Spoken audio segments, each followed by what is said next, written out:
The streets of Yaoundé no longer whisper, they roar. Drums, chants, and the distant sound of soldiers shouting orders blend into one overwhelming truth.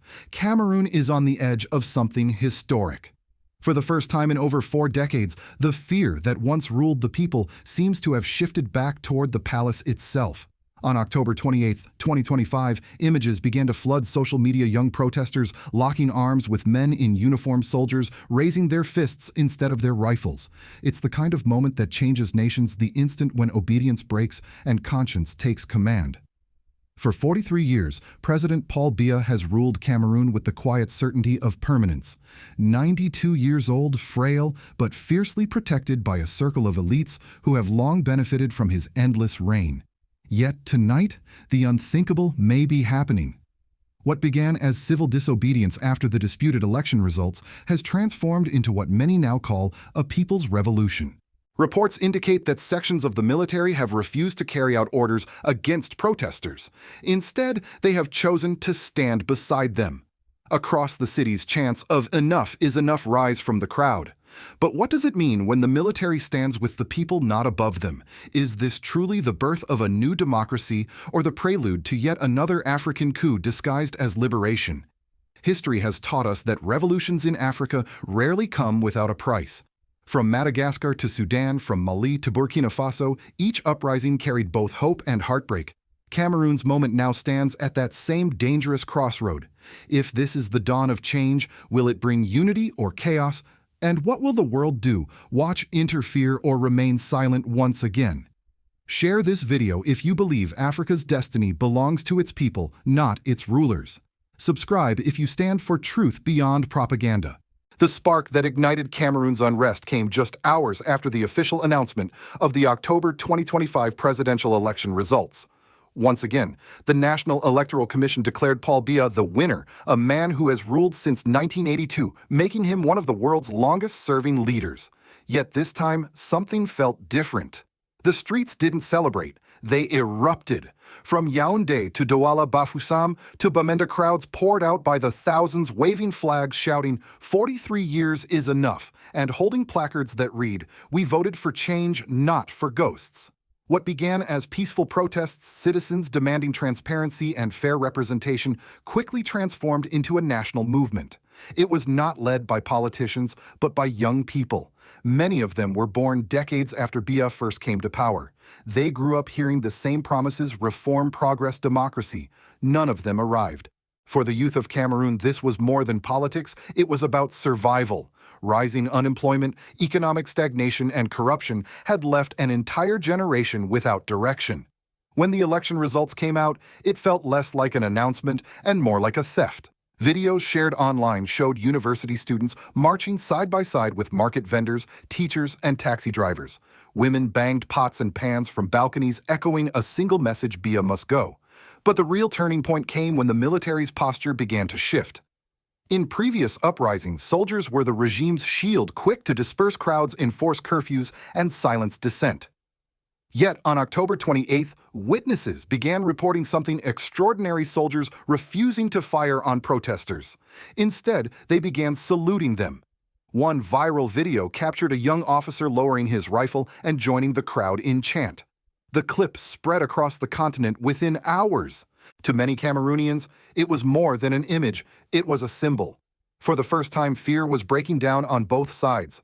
Multiple reports suggested that some units of the National Army had declined orders to arrest opposition figures, including the candidate widely believed to have won the election. Instead, they cited their duty to protect the nation, not to defend an individual. The phrase quickly became a rallying cry: "Our job is to fight wars, not to shoot innocent citizens." That single sentence shook the government's authority. By nightfall, crowds surrounded government buildings chanting for Biya's resignation. Soldiers stood by not as enforcers, but as witnesses. In the capital, armored vehicles that once symbolized intimidation now stood motionless, their crews waving to the demonstrators. Meanwhile, opposition voices began calling for a transitional council to restore civilian rule. Rumors swirled about negotiations inside the presidential compound, while the regime's loyalists dismissed the reports as foreign propaganda. But even pro-government media struggled to explain the images flooding every social platform: military men embracing civilians, elderly women offering water to soldiers, and banners reading "The people and the army are one." Analysts compared the atmosphere to Madagascar's 2009 revolution, when similar defiance from the military led to the president's downfall. Others pointed to parallels with Burkina Faso, where soldiers eventually aligned with civilians to oust a corrupt establishment. By the end of that day, Cameroon was no longer the same country. The illusion of control had cracked. It was no longer about politics, it was about legitimacy. No longer about the palace, it was about the people. And the question now echoed through every street, every screen, every home: if even the soldiers refuse to obey, who still serves the regime?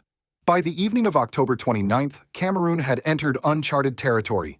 The images pouring out of the streets no longer resembled protest footage, they looked like scenes from a revolution. The chants grew louder, more defiant. "The people and the army are one" videos showed soldiers locking arms with young demonstrators while civilians offered them food and water. It was a moment unseen in decades, a nation's heartbeat finally breaking free from fear. Inside the presidential palace, however, panic was setting in. Sources close to the ruling elite described emergency meetings lasting through the night. Some ministers reportedly urged Paul Biya to declare a state of emergency, while others warned that such a move could ignite full-scale rebellion. The old president, weakened by age and illness, was said to have remained silent, watching television reports that now played scenes of soldiers cheering alongside citizens. For the first time in 43 years, Biya's authority was not just challenged, it was visibly dissolving. In the early morning hours, gunfire was briefly reported near Yaoundé's central barracks, but within hours, videos surfaced showing that the troops had refused to suppress their fellow soldiers who had joined the protests. Instead, the shots were into the air, warnings, not attacks. Officers were seen negotiating with demonstrators, urging them to stay peaceful while simultaneously refusing to disperse them. That fragile line between order and rebellion had all but disappeared. Across the nation, cities erupted in spontaneous celebrations. Young people climbed on tanks and waved national flags. Women wept in disbelief. For many, this was not just the fall of an old leader, it was the awakening of a generation. "We are no longer afraid," one woman shouted through tears, her face lit by phone cameras. "He took our youth, but not our future." But not everyone saw triumph. International observers and regional leaders began expressing deep concern. The African Union issued a brief statement urging restraint and dialogue, warning that unconstitutional transitions would not be recognized. The Economic Community of Central African States, ECAS, followed with similar caution. Yet despite these words, no sanctions or intervention were announced. Silence from France, Cameroon's historical ally, was especially deafening. Paris, once quick to issue statements in defense of its partners, now simply called for stability. Meanwhile, across African social media, a different tone emerged. From Ouagadougou to Antananarivo, users flooded the internet with messages of solidarity. Hashtags like #Cameroon Revolution and Rock End 43 Years began trending. Many drew direct parallels with the Sahel alliance, where nations like Burkina Faso and Niger had already rejected long-standing Western influence and military dependency. Commentators began asking a chilling question: is this Cameroon's Sankara moment? Back in Yaoundé, the air was thick with both euphoria and uncertainty. Opposition figures, emboldened by the army's restraint, began making public appearances for the first time in months. Crowds cheered as Pierre Mvondo, a popular reformist, addressed citizens outside the parliament building. He called for a peaceful transition and warned against revenge or violence. "We are not here to destroy our country," he declared. "We are here to rebuild it with dignity." But beneath the chants and applause, tension simmered. Reports circulated that elements of the presidential guard still loyal to Biya were regrouping. Helicopters were spotted circling above the capital. Some feared that what began as unity could fracture into chaos if no clear leadership emerged. Yet even in that uncertainty, one truth was undeniable: the fear barrier had been broken.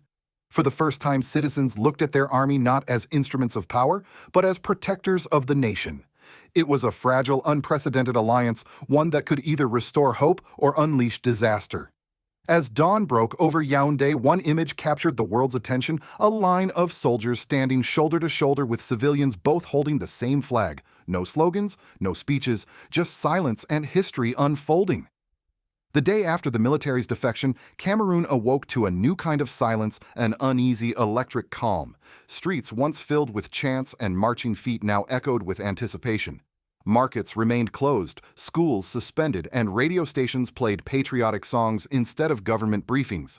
Across Yaoundé and Douala, the question on every lip was the same. What happens now? Politically, the landscape had shattered overnight. The ruling party's headquarters stood deserted, guarded only by a handful of loyal officers. Ministers and senior advisors had reportedly fled the capital or gone into hiding. State television, once the government's loudest megaphone, now broadcast neutral music and generic statements calling for peace and responsibility. To many citizens, that silence was more telling than any speech. It meant the regime's machinery had stopped functioning. Meanwhile, civil society organizations began to step into the vacuum. Lawyers' unions, teachers' associations, and church groups held emergency meetings discussing how to maintain order and prevent looting.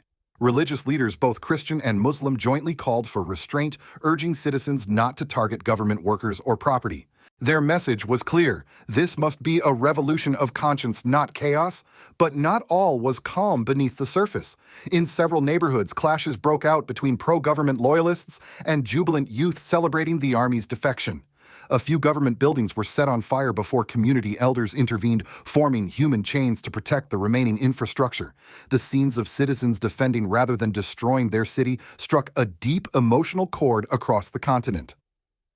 Amid the uncertainty, the interim voice of authority emerged not from the palace, but from the barracks. A spokesperson for the military addressed the nation on public television. Flanked by soldiers, he stated, "The army stands with the people. We will safeguard the nation, protect its institutions, and facilitate a transition determined by Cameroonians themselves." It was neither a coup declaration nor a government statement. It was something in between a pledge of guardianship during a moment when governance had collapsed. For a population long accustomed to decrees and propaganda, the tone of humility was startling. The announcement sparked both hope and skepticism. Some citizens celebrated it as the dawn of national rebirth. Others, scarred by decades of false promises, feared history would repeat itself, that power would simply change hands without real reform. Political analysts across Africa debated whether Cameroon was witnessing a citizen-military partnership or merely the first act of another military regime in disguise. In the following days, local committees began organizing neighborhood security patrols, ensuring calm while awaiting new leadership. Universities reopened temporarily to host forums about democratic transition.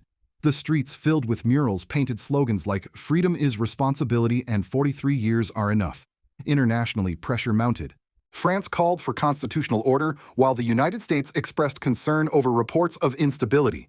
The African Union proposed sending a mediation team, though many activists rejected external interference, insisting that Cameroon must write its own destiny.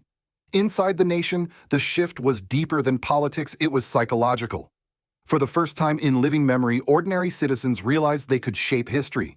The image of soldiers and civilians standing together had erased generations of fear. Whether the transition led to democracy or disappointment, one truth had already been won: Cameroon's people had reclaimed their voice. And in the heart of Yaoundé, where the presidential compound once symbolized unshakable power, graffiti now covered its outer walls. 3 words, simple yet seismic, painted in bright red: "We are free." From Washington to Paris, from Addis Ababa to Abuja, the world's response to Cameroon's unfolding revolution revealed more about global politics than about Cameroon itself. What began as silence soon turned into measured hesitation, a familiar diplomatic dance whenever African nations stand on the brink of transformation. In the United States, officials at the State Department released a carefully worded statement. "We are closely monitoring the situation in Cameroon and call for restraint and respect for constitutional order." Behind closed doors, however, analysts at think tanks and intelligence circles debated a deeper question: what if Cameroon, like Burkina Faso or Niger, before it was drifting out of the Western orbit?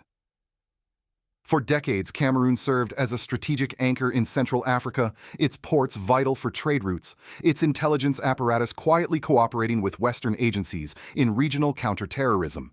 To see the military defy the presidential command raised alarms not only about governance, but about alliances. Some in Washington warned that if a transitional council formed outside constitutional norms, Russia or China might seize the opportunity to expand influence, offering political backing and security assistance, just as they had in the Sahel. In Paris, the unease was personal. France's historical relationship with Cameroon runs deep, marked by both cooperation and colonial scars. The fall of Paul Biya, a long-standing ally of the Élysée, would mark another loss of influence in Francophone Africa. French media outlets debated whether Paris should intervene diplomatically or simply adapt to a new order it no longer controls.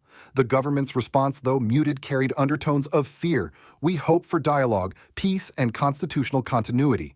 In African terms, that phrase often means one thing: preserve the status quo if possible. Across the African continent, reactions were more divided, but also more symbolic. In Burkina Faso, Mali, and Niger, state-run media celebrated the Cameroonian movement as a revolution of dignity. Leaders of the Alliance of Sahel States (AS) issued a statement praising the courage of soldiers who refused to harm their people. It was a direct, if subtle, rebuke to Western narratives that equate military defection with instability. In Nigeria and Ghana, governments expressed concern about the domino effect. The idea that soldiers could once again become the moral authority in politics terrified neighboring elites. Yet, among African citizens, especially the youth, the sentiment was overwhelmingly different. On social media, the message was simple: Cameroon has joined the awakening. Even in Europe, public opinion began to shift. Independent outlets questioned why Western governments preach democracy, yet support aging autocrats when it serves their interests. Le Monde published a headline that captured the growing discomfort: Cameroon's revolt, the West's quiet crisis of credibility. At the United Nations, debates turned philosophical. Should the world support stability at any cost, or recognize the moral right of a population to challenge injustice? Diplomats offered cautious optimism, while humanitarian agencies prepared for possible displacement if violence erupted. But in truth, the world's hesitation betrayed a deeper fatigue. For too long, Africa's cries for reform have been met with lectures about procedure instead of solidarity. The question now facing Washington, Brussels, and the AU alike is simple yet profound. When the people rise peacefully and the soldiers refuse tyranny, who exactly are the rebels? Across the Atlantic, older Americans watching the footage from Yaoundé might find echoes of their own history: the civil rights marches, the calls for moral courage over blind obedience. And perhaps they too understand what it means when a nation finally whispers, "Enough." Night falls again over Yaoundé. The crowds have thinned, but the fire in their hearts still burns. In the distance, smoke from tear gas has faded into the evening haze. Soldiers rest beside civilians, both weary yet alert, unsure whether dawn will bring celebration or retribution. Across the continent, millions are watching, holding their breath. Because everyone knows that what happens in Cameroon next will echo far beyond its borders. Revolutions in Africa rarely end with speeches. They end with choices. And Cameroon now stands before the hardest one: to turn unity into reform, or to let emotion turn victory into vengeance. The world has seen both outcomes: Burkina Faso's disciplined transformation, Libya's tragic collapse. The future will depend not on generals or politicians, but on the collective maturity of its people. This moment carries a warning as much as it carries hope. For decades, Africa has been told that democracy must look a certain way, imported, expensive, and managed from afar. But the people of Cameroon are asking a different question. What if democracy is not a ritual of ballots, but the moral courage to refuse tyranny? That question unsettles powerful men in every capital, from Washington to Paris, from Abuja to Nairobi.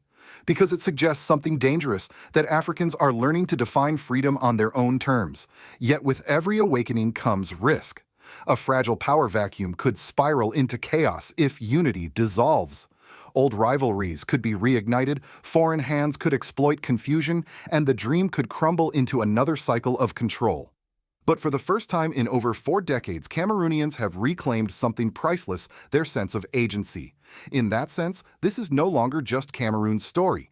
It is the continuation of a continental tide from the deserts of Niger to the plains of Burkina Faso, where young people, soldiers, and civilians alike are daring to say, "Our nations are not colonies of fear anymore." And to those watching from afar, especially in America, this story holds a mirror. It asks whether the ideals once fought for in Selma, Montgomery, and Washington still mean something when echoed from Yaoundé. Because freedom, wherever it rises, challenges indifference everywhere else. So tonight, as Cameroon stands between history and uncertainty, one question remains. Will the world stand with the people or with their oppressors? If you believe that truth should be louder than silence, share this story. If you believe that Africans deserve to write their own future, subscribe and let your voice be part of it. Because history does not wait for the brave, it is written by them.